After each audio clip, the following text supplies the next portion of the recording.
Welcome, fellow Biafrans, lovers of freedom across the world. I welcome you to this amazing platform. Thank you so much for joining us once again on this platform. Remember, this is Biafra Exodus Hard Talk TV, a platform where we bring information that has to do with Biafran government. We bring information that is coming from the Prime Minister, Mazi Simon Ekpa, the Commander-in-Chief of the Armed Forces of Biafra. In this platform, we bring information that has to do with the restoration of independence of Biafra. If you have not yet subscribed, kindly subscribe. Click the notification bell so that you'll be notified each time I upload a video. You will be among the first to receive it. Like and share to all platforms. Don't keep it to yourself, because this message must be preached. My fellow Biafrans, in this very episode, I am going to share with you the part 2 of the joint press statement between Prime Minister Mazi Simon Ekpa and the President of Eritrea government in exile. Watch to the end and you will be glad you did. Let's watch together and see what they have for the world. It has been shut down. We have some colleges who don't have universities, but what we have is 360 underground jails, prisons. People are fearful. They're all running away from home. Our youth, which they are conscripted in the nation for lifetime.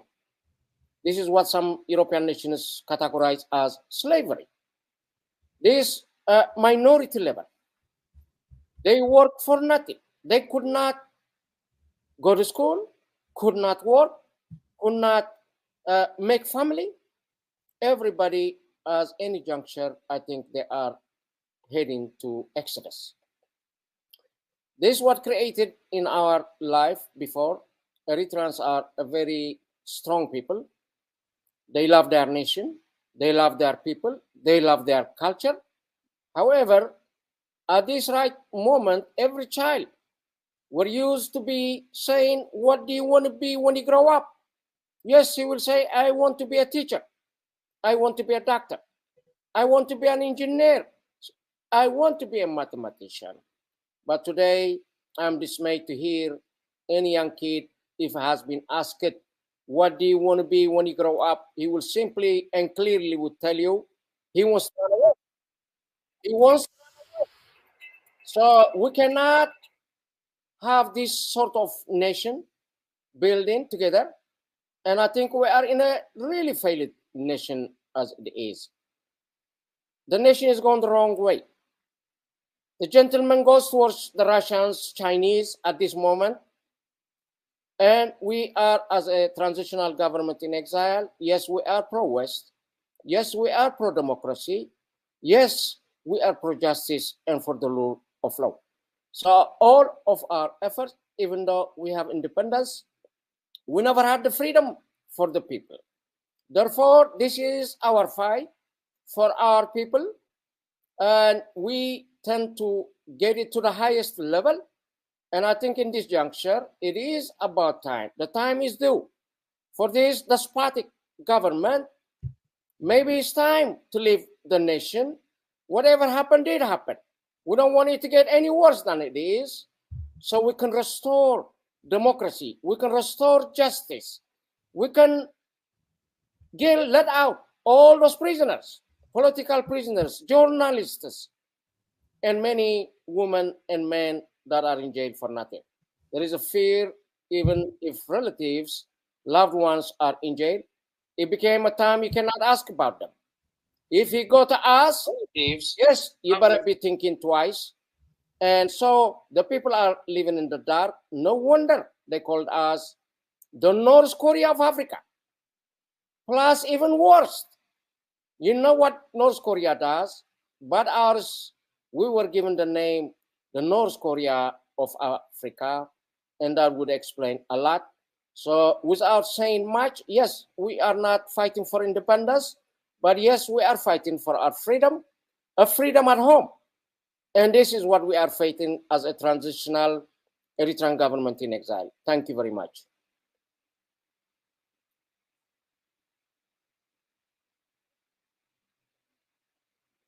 Yeah, Mr. Yabu, you're on mute. I'm sorry. Yeah, I've been on mute. Yes, thank you, Mr. President. Thank you, Mr. Guy. Mr. Elias, in a short period of the modern strategies involvement with these two governments in exile, you believe have been achieved? We've achieved enormous success for both the Biafran government and the Eritrean transitional government within just a 2 month period. In the case of Biafra, uh, to be honest with you, when we initially established the relationship with the prime minister, there had been, I would say, a minimal or negligible knowledge of Biafra in the United States. Even U.S. officials who dealt with Nigeria were really not aware of the Biafran issue. And we've arranged for the prime minister, as well as other members of the government, to meet directly with congressional officials, members of Congress, senior advisors, senior staffers, people outside of the government who are very influential, the think tanks. And within a short period of time, Washington, D.C. has gone from not talking about Biafra to now, as I mentioned previously, being written about in one of the most prestigious think tanks in Washington, D.C., the American Enterprise Institute. So I think it's been an enormous success, and this is just the beginning.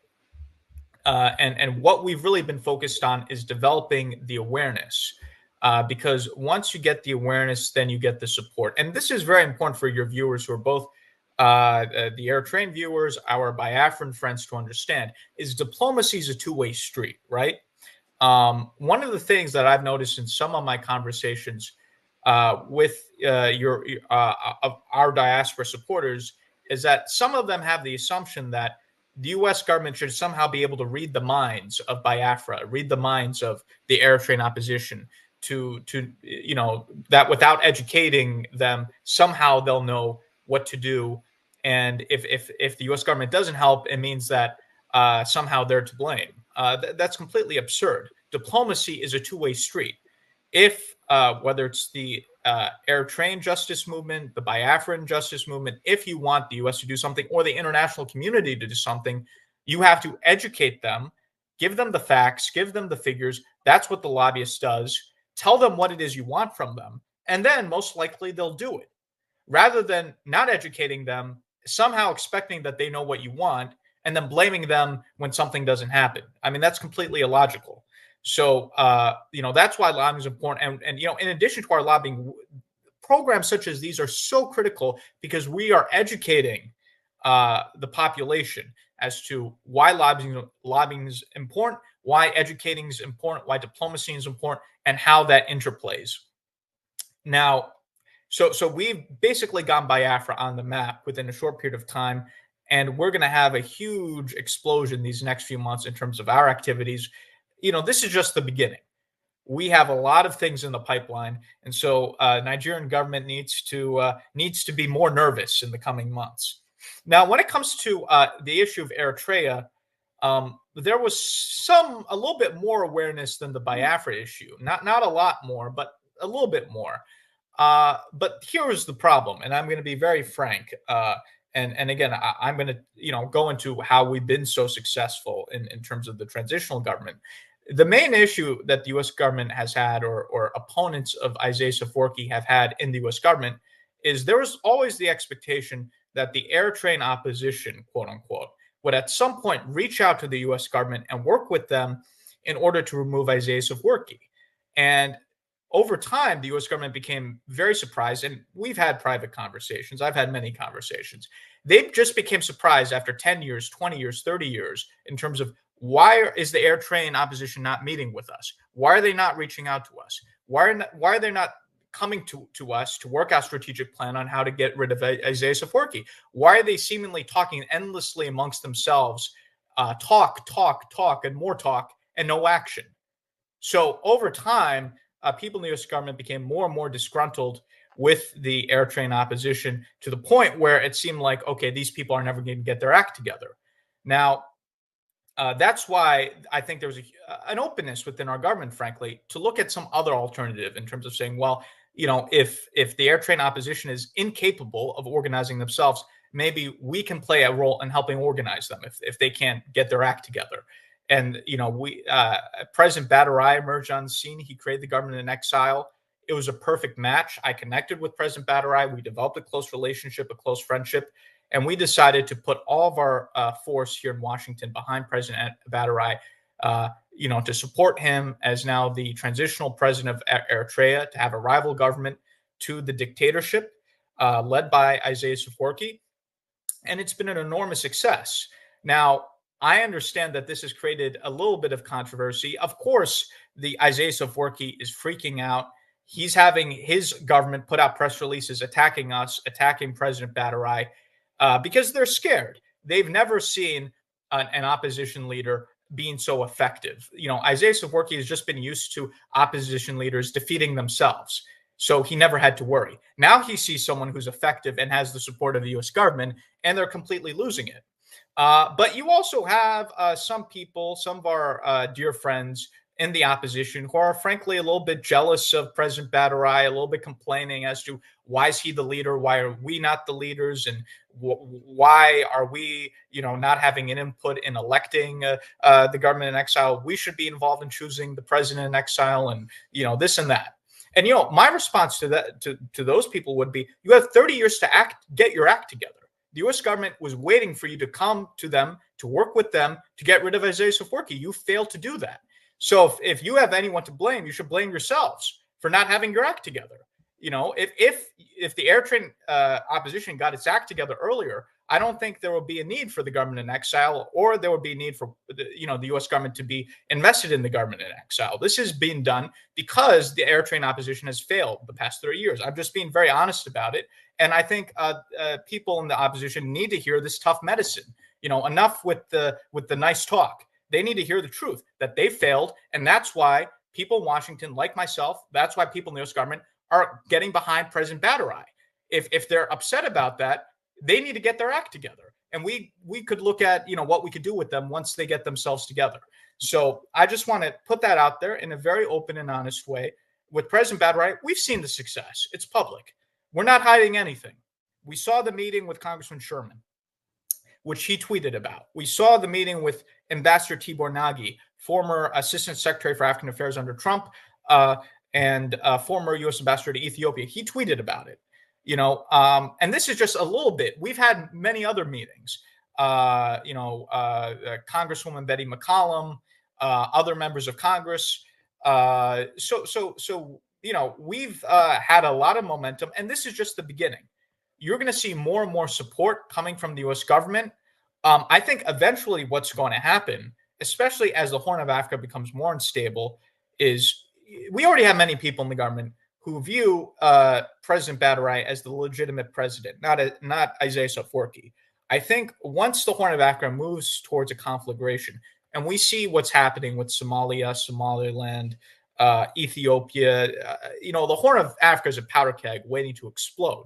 But I think, once we get to that point, we're going to push for a more formal recognition by the U.S. government of President Badarai's government. I think the best analogy would be, in this case, for a period of time under the Trump administration, the U.S. government recognized Juan Guaido as the legitimate leader of Venezuela over the Maduro government. So similarly, I think we're going to move in that direction where at some point the U.S. government's going to more formally proclaim that President Badarai is the legitimate leader of Eritrea and not Isaias Afwerki. And again, if there are people in the Eritrean opposition who are upset about this, they should blame themselves because the U.S. government has been chomping at the bit, eager to work with them, and they've never showed up to Washington, D.C. So again, I would say to members of the opposition, either get in line, get it behind President Badarai because the train is leaving the station. So either support us or stay on the sidelines. What they should not do is try to be bitter about this and make complaints about, why they're not, leading this and why President Badarai is leading this. They should not be doing that. Either they should be supporting us, and a lot of groups are consolidating around President Badarai, or they should be on the sidelines, but they should not be complaining. So, that's the context where we put Biafra on the map. Enormous success. December 2nd is going to be the redeclaration of the Biafran state. We're going to get all the support here in Washington for that. Nigeria is going to be toast, if not formally, but then at least de facto. And similarly with the Eritrean transitional government, we're moving towards a more formal recognition of President Badarai as the legitimate leader of Eritrea and over Isaias Afwerki. And then, when that happens, we'll decide, what to do from there. So, I just want to give you the overview, and I want to speak very frankly, because I think the time now is to have frank discussions, not to, play around the edges. And so I just want to put everything on the table for you, and I hope this was helpful. Thank you. Thank you for all of that. My next question is going to be, I'm sorry, I have to go back to this screen. Okay. Are there any peaceful solutions on the horizon or political dialogue for independence, or do you believe it can only be solved by armed conflicts? If armed struggle is the solution, what sort of preparations are on the way? This, Mr. I think he's asking Prime Minister Simon. Yes, Prime Minister. All right, thank you very much for that question. What we're doing now is that, of course, we are open for, peaceful dialogue and all that. As a matter of fact, we are the peaceful one. The Nigerian state is the violent one. And of course, we've actually learned from what happened to others, both in Nigeria and elsewhere in Africa. Africa leaders are the most corrupt, selfish leader you can see anywhere in the world. So they don't actually believe in dialogue and peaceful discussion. So we've seen in Biafra land where peaceful agitators are getting killed, where people who just carry flags to demonstrate on the street are getting shot, straight bullet, killed, massacred in their cold blood. And this has happened from 1999, since the resurgence of the Biafra agitation under Mossab, under the IPOB, Nigeria, where people believe that we're fighting for freedom, only to go to the street, get killed, and they use their pictures and videos to share on the social media. Nigeria is killing us, Nigeria is killing us. I was sitting and watching those things as one Nigerianist that I was. So when I know that Nigeria, it can never ever get better. And I said, instead of wasting my time trying to wait for somebody to come and revive a faulty foundation that I know how rotten it is better that I use everything I have, both my intelligence, my profession, my experience, to support the liberation of Biafra. I joined the struggle. So when I joined the struggle, one of the things I did and promised myself and my God is that under my watch, Nigeria will no longer kill any Biafran and enjoy the killing. So what did we do differently? What we did differently is that in as much as we believe in peaceful agitation and then also, ready for dialogue, so this whole thing can be resolved amicably in a more democratic way, Nigeria are the one bringing violence against our people, killing them for asking for freedom. So we decided to raise our defense forces, and defense forces will be defending our land against the terrorists in uniform, while we will continue to push to the outside world, to the West, to America, in a more diplomatic, more refined, and more, a political way. So we believe in those approaches, and because of the way Nigeria is and the kind of mentality which is kill, kill, kill, and we understand them very well. And the people that are ruling Nigeria are nomadic people. They are not Nigerians. They are not originally from Niger area. The president himself is not a Nigerian. I don't know whether you people are aware of that. He's not originally from Nigeria. The vice president is not originally from Nigeria. So these are people who do not believe in human dignity and the right to life. And of course, we always love human beings, we protect them, we protect women, we protect children. So what I did under my government was that I will provide that security that Nigeria never provided for my people. I will make sure that those who support the Biafra government, and whenever they get killed, Nigeria will pay their defense. So we started our self-defense by raising the Biafra Liberation Army, the Biafra Resistance Fighters, and the Biafra Navy. And today, they are engaging Nigeria terrorists whenever they come to kill, as usual. So this is why it looks as if there is a violent way to our freedom. We are not the one bringing violence, but Nigeria state do it. So whenever they see that they cannot overpower us anymore, they start running around and complaining that we are violent. How are we violent? Were we the one who went to the streets to butcher and kill people that are carrying flags? Nigeria is not only violent to Biafrans, they are even violent to those who believe in Nigeria. You see them killing people for protesting for bad governance.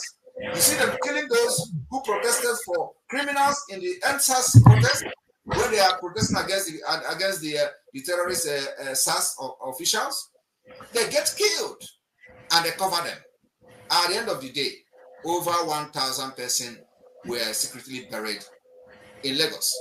So Nigeria state is a terrorist state. Using violent states on them is just to give them some kind of accolade. They are terrorist state, and so anybody supporting Nigeria is actually aiding terrorism. And that's why we are ready. And so it looks as if there are people who are violent or violent agitators. There is no violent agitator. All we do is to defend ourselves to make sure that Nigeria will never have a field day killing Biafrans again. If you check the past, from 2016 to 2017 to 18, they killed and massacred Biafrans in the field of Biafra, and nobody has been held responsible to it. This is the reason it looks as if we are throwing the pathway of violence. And of course, we respond when a government is bringing violence. You do not fold your arms. You will respond with violence. And of course, you need to even have a superior power to be able to withstand the kind of barbarism from the Nigeria state. And that's what Biafra have done very, very well. Thank you.